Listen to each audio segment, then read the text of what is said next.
Shalom Bapak Ibu, saudara-saudari yang terkasih. Kembali lagi dalam renungan harian HKBP Setia Mekar. Kita berdoa. Kasih karunia dan damai sejahtera yang daripada Allah Bapa dan anaknya Tuhan Yesus Kristus menyertai saudara-saudari sekalian. Amin. Firman Tuhan hari ini tertulis dalam Kolose pasal yang ketiga ayat 16. Demikian bunyinya. Hendaklah perkataan Kristus diam dengan segala kekayaannya di antara kamu, sehingga kamu dengan segala hikmat mengajar dan menegur seorang akan yang lain, dan sambil menyanyikan mazmur dan puji-pujian dan nyanyian rohani, kamu mengucap syukur kepada Allah di dalam hatimu. Demikianlah firman Tuhan. Manusia baru sering kita dengar. Manusia baru boleh dikatakan hidup baru, dan orang yang hidup baru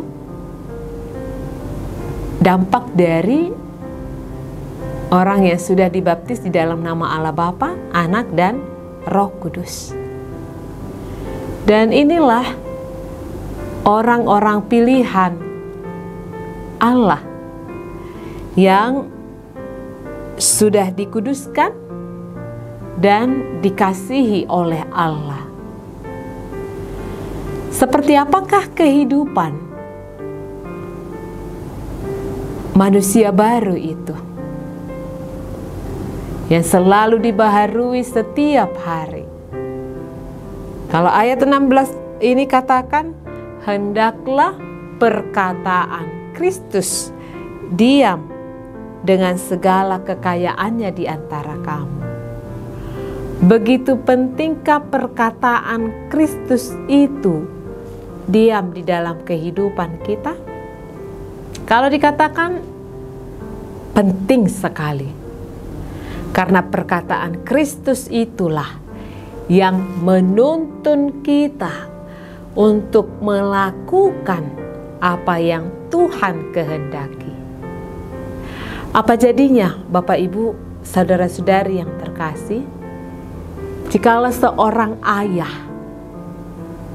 menegur anaknya dengan tidak terlebih dahulu memberikan teladan?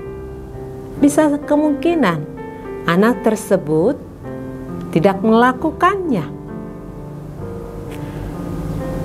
Ayahnya berkata, jangan merokok, tapi di hadapan anaknya dia merokok. Ya mungkin saja si anak tidak berterima. Yang artinya, bagaimana kita mampu menegur jikalau kita saja melakukan hal yang tidak tepat? Inilah yang dikatakan mengapa begitu pentingnya perkataan Kristus itu hidup di dalam kita, agar kita mampu menegur, mengajar, dan memuji, mengucap syukur kepada Tuhan. Pada dasarnya, Tuhan menginginkan agar kita juga menjadi teladan bagi orang banyak, seperti Kristus yang sudah menjadi teladan bagi kehidupan kita. Kristus hidup di dalam kasih. Kristus hidup di dalam kerendahan hati, hidup di dalam kelemah lembutan, kesabaran, dan dia mau mengampuni seorang dengan yang lainnya.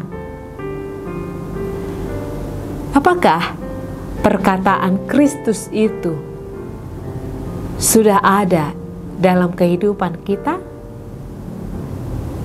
Kalau sudah ada, pastinya kita akan mampu mengajarkan ataupun menegur baik itu anak, cucu, ataupun teman.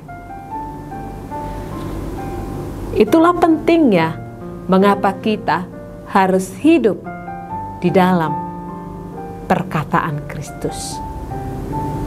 Memang Tuhan juga memanggil kita untuk boleh saling mengingatkan sesama kita. Mari untuk tetap mendengar perkataan Kristus, boleh melalui renungan setiap hari, mendengarkan renungan firman Tuhan setiap hari. Tidak hanya sebatas mendengar, tapi kita boleh hidup di dalam firman-Nya. Bagaimana melakukannya? Tidak akan bisa kalau dari diri kita sendiri. Minta Roh Kudus untuk memampukan kita melakukan apa yang Tuhan kehendaki dalam kehidupan kita. Jikalau perkataan Kristus diam di dalam kita, saya yakin masalah apapun, baik itu masalah keluarga, anak, perekonomian, kita masih mampu untuk mengucap syukur. Karena itulah yang dikehendaki Tuhan. Tetaplah mengucap syukur dalam segala hal, karena itulah yang dikehendaki oleh Tuhan melalui Kristus. Jadi apapun keadaan kita hari ini, Bapak Ibu, saudara-saudari yang terkasih, jangan lupa untuk mengucap syukur. Karena dengan mengucap syukur, kita merasakan adanya pertolongan Tuhan, penyertaan Tuhan dalam kehidupan kita. Amin. Jangan lupa bahagia. Tuhan Yesus memberkati. Shalom.